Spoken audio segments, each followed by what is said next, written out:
It's 10:01 a.m. on a Monday, all at once. Your sales leader needs to know which deals are at risk. Your PM wants feature adoption by cohort, and your CFO needs one last graph for the board. Now your data team has to say no to somebody. Hex changes that. Ask any data question in plain English and get an analyst-grade response, all backed by your actual business context as defined by your data team. Start saying yes to more data questions at hex.ai. Hello and welcome to the final podcast for June. It is so hot today. I'm not sure if I'm going to be able to record this all in one go as it is stifling in the vocal booth. Okay, but just to let you know also, I'm going to be taking a break from the podcast for a bit. I will put out some sort of compilation episodes of previous podcasts, but no new material for a while. But a very big thank you to all of you who listen each week, who've left reviews and shared the podcast, and also to those who've purchased the courses and or made a donation through either Buy Me a Coffee or PayPal. Thank you, thank you, thank you. I really do appreciate it. The website will still be up and running, so you can still buy the courses and you can still make the donations during this time. Anyway, I hope you have enjoyed listening to the shows. And if you have any ideas for what you'd like to hear on future episodes, feel free to email me and let me know. Let me know your thoughts. Anyway, enough of that. Let's get on with the show. Section 1. Questions that make you sound impressive in interviews. Most people prepare answers for interviews, but the real magic, the questions you ask at the end. Ask the right ones and you instantly sound thoughtful, confident, and quietly impressive. Very British. Let's make sure you don't say, "No, I think you've covered everything." Now, the golden rule: good interview questions should show interest and show thinking, not sound like you're just after a salary figure yet. So let's think of what would be smart, impressive questions. Firstly, questions that show you're thinking about impact. So you might say, what would success look like in this role after 6 months? Now, why this works is you're already imagining yourself doing the job well. Okay, quick hints on pronunciation: success. Not success, success. 6 months, we've got that cluster at the end, don't drop it. Now, you could ask a question that show you care about growth. So you might say something along the lines of, what opportunities are there for development? Now, why this works is you're not just thinking short term here. So, opportunities. Don't rush this word. This one needs space. Thirdly, you might say a question which shows curiosity about the team. So you could say something, how would you describe the team culture? Now, this works because you're assessing fit, not just the role itself. So the word culture, it's not culture, culture. Got that ch sound at the end. Next, you could ask a question that shows maybe some more strategic thinking. So you could say, what are the biggest challenges the team is facing at the moment? Now, this works because you're now thinking beyond yourself. Now, if you're saying facing at the, we want to use some smooth linking in there. Facing at the, facing at the. And how about a question that shows you want to contribute? So you might say, how does this role support the wider business? So this works because you're understanding the bigger picture here. Now, the wider word, notice it's a soft British R at the end. Wider is actually, that schwa again. And what if you want to ask a question that shows openness to feedback? So you could say something like, is there anything about my experience that gives you pause? Now, why does this work? It's bold, but it's very impressive if you say it calmly. So pause. We've got that long or sound. Pause. Pause. And finally, what about a question that ends confidently? So you might say, what are the next steps in the process? So this works because it's simple, it's professional, and it is largely expected. So process. We've got that O sound, process. Now, questions you might want to steer clear of is, how soon can I get promoted? What's the salary? It might be too early in the process to ask this. Do I have to work hard? No, that's a definite no.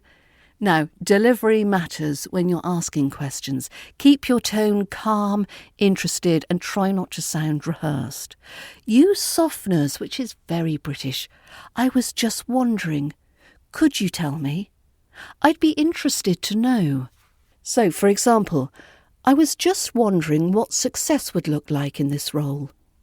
Was just wondering. It's soft, flowing, and it's not stiff.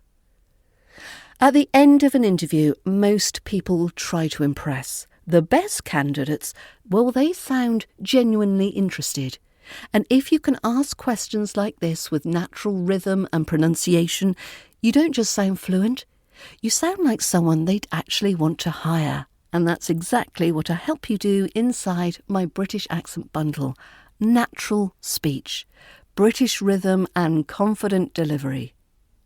learningbritishaccent.com/bundle, because sometimes it's the questions that get you the job. It's 10:01 a.m. on a Monday, all at once. Your sales leader needs to know which deals are at risk. Your PM wants feature adoption by cohort, and your CFO needs one last graph for the board. Now your data team has to say no to somebody. Hex changes that. Ask any data question in plain English and get an analyst-grade response, all backed by your actual business context as defined by your data team. Start saying yes to more data questions at hex.ai. Section 2. The ear sound in RP, why near is trickier than it looks. At first glance, near looks easy. 4 letters, 1 syllable, what could go wrong? Well, quite a lot actually, because the ear sound in RP British English is a diphthong. Your mouth moves as you say it. So let's get it right. So this is the vowel sound that you hear in near, ear, hear, clear, idea. You hear that at the end of the word. So it starts with I, bit like that you hear in bit, and then it glides to the soft ear, ear. So start with that short I, ear. Now be relaxed, not too tense, and glide gently to the ear, ear. Don't overpronounce the second part. Keep it smooth and connected. Near, not near, near. Now you might hear some common mistakes made by particular native speakers. So if you are a French speaker, for example, you might say near. So it's a long flat vowel, not near. The French tends to prefer pure vowels, but English needs that glide. Italian speakers might use 2 separate syllables, nia, nia. One smooth sound, near. Don't split it, it's 1 syllable, ear. If you are a native Chinese speaker, you might say lia or nia. Clear separation in there. Again, remember, we want that smooth glide, near, ear. Focus on blending, not separating. If you are an Arabic speaker, you might have a stronger R sound at the end, near. No, we don't want that. We want near, ear, near. Drop that strong final R. If you are Ukrainian, don't be too sharp or put it in 2 parts. Remember, it's a gentle glide. It's not nia, nia, too sharp. Near. Soften the transition, less tension. So let's practice with some simple words. So let's again say near, ear, hear, clear, fear, dear. Okay, I'll say them again and I'll leave a space for you to repeat after me. So, near, ear, hear, clear, fear, dear. Some longer words with this sound. So we've got idea, your turn, idea, career, serious, experience. Notice that the sound can appear in the middle of a word too. So some example sentences repeat after me. I live near here. I live near here. She had a clear idea. She had a clear idea. He's starting a new career. He's starting a new career. There's nothing to fear. There's nothing to fear. So, top pronunciation tips, don't turn it into a single long vowel. It's not near, it's near. Don't split it into two syllables, so it's not near, near. Keep it light, smooth and gliding. And in fast speech, it often becomes even softer. Near here, flows together beautifully. Now, modern RP, this sound is sometimes slightly reduced in fast speech, so here can sound closer to here. But don't worry about that too much yet. Focus on the full diphthong first. So say this sentence naturally. I've got a clear idea, but I'm not entirely sure. Keep everything smooth, no breaks, no tension. Mastering the ear sound is a big step towards sounding natural in RP. And inside my full course, I break down the sounds like this in detail, mouth position, movement, and how they change in real speech. learningbritishAccent.com/bundle, because with British pronunciation, it's often the smallest sounds that make the biggest difference.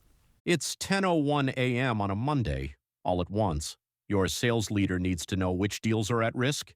Your PM wants feature adoption by cohort, and your CFO needs one last graph for the board. Now your data team has to say no to somebody. Hex changes that. Ask any data question in plain English and get an analyst-grade response, all backed by your actual business context as defined by your data team. Start saying yes to more data questions at hex.ai. Section 3. Enough, the most quietly dramatic word in English. Enough is quite a small word, but in British English it can express agreement, sarcasm, frustration, mild approval, or full emotional breakdown, politely of course. Let's explore how one word does far too much. First, the pronunciation. Enough. Enough. Stress on that second syllable, and it ends with a clear f. Not enough, enough. Enough. Now you might hear this word when you've reached your limit. Enough is enough. Enough is enough. Enough is enough. I'm not answering emails after 9 p.m. You're done. It's firm, slightly dramatic. That's enough. That's enough, both of you. Used generally with children or adults behaving like children. I've had enough. I've had enough of this weather. You're emotionally finished. Very British complaint energy. Now you could use it for calm, understated agreement. So you could say, fair enough. I can't make it tonight. Fair enough. You accept it. There's no fuss, there's no drama. Now the tone matters. Neutral is polite. Flat is slightly unimpressed. You could use it when you're being subtly ironic. Funnily enough, I was just thinking about that. Used when something is coincidental or you want to sound interesting. Or you might use the word when something is acceptable, just about. So you could say, good enough. It's not perfect, but it's good enough. You've lowered your standards gracefully. Or you could use just enough. Just enough. We had just enough time to catch the train. Cutting it very fine, slightly stressful. Or when you're talking about frequency, you might say often enough.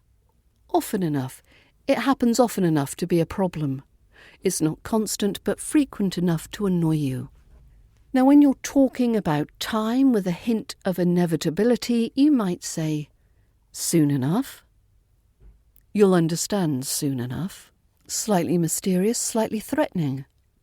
Now, a common mistake, don't say enough good.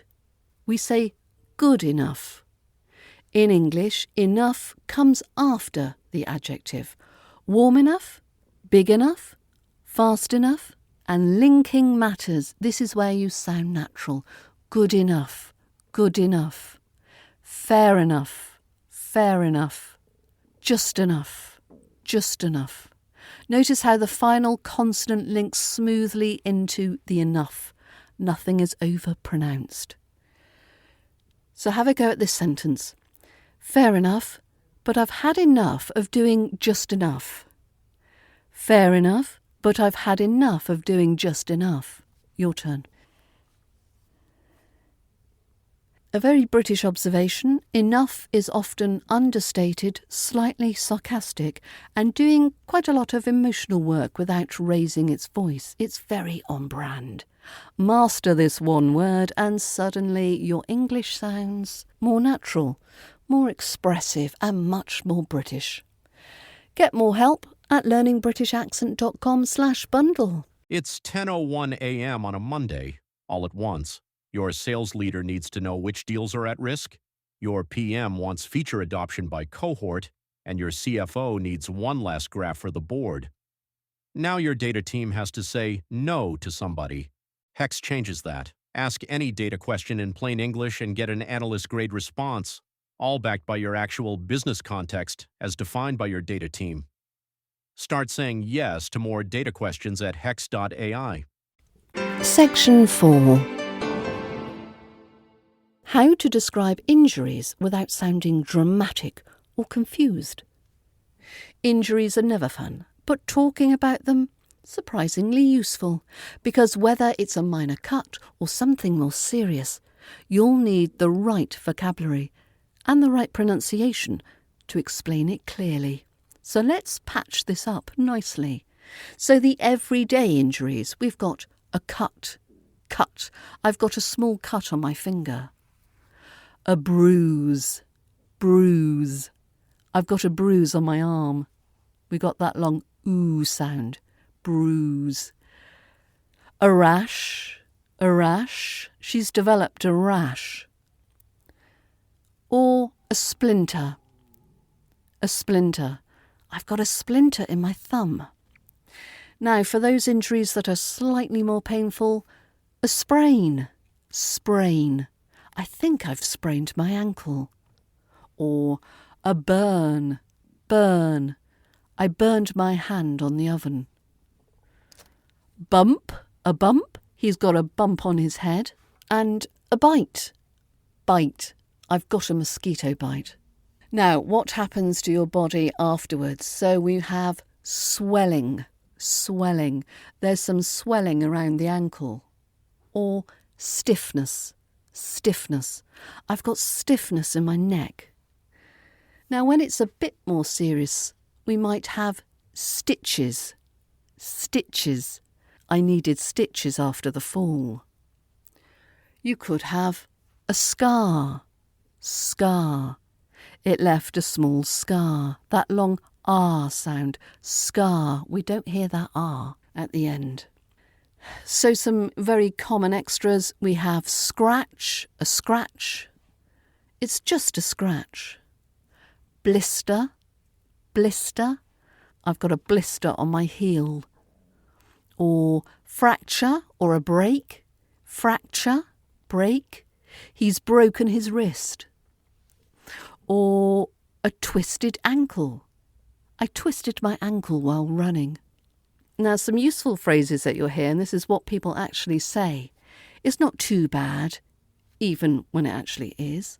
I'll be fine. And now we always say this. It's a bit sore. It's quite painful. It's quite painful. It's starting to heal. A very British habit is understating injuries. Now, when we're using these words, watch your vowel sounds. So we've got cut. So we've got cut versus cart. Cut, cart. Cut, cart. We've got burn. That's central vowel, not born. Burn. And we've got bite. Bite. Bite. Clear diphthong there. Consonant clarity matters also. So bruise. We've got that final z sound. Must be voiced. Bruise. Stitches. Stitches. Sounds like ch. Stitches. Splinter. Splinter. Don't drop that T in the middle. Let's try this sentence. I've got a bit of swelling and a bruise, but it's not too bad. I've got a bit of swelling and a bruise, but it's not too bad. Your turn. And of course, in Britain, you could have a visible limp, a dramatic bandage, mild suffering, and you'll still say, oh, it's just a scratch. So mastering this vocab helps you explain things clearly, sound natural in real situations, and understand others when they're describing their injuries. Now, inside my British accent bundle, I'll show you how to combine pronunciation, rhythm, and everyday phrases so you sound completely natural, even when talking about things like this. Go to learningbritishaccent.com/bundle. And there we are. That brings us to the end of the last show of this current run. As I say, I will put out some compilation episodes until I'm able to create some new shows. Remember, the website is still there to get your British accent training courses. And thank you again for your company over the months and the years. And I hope we meet again soon. Bye for now.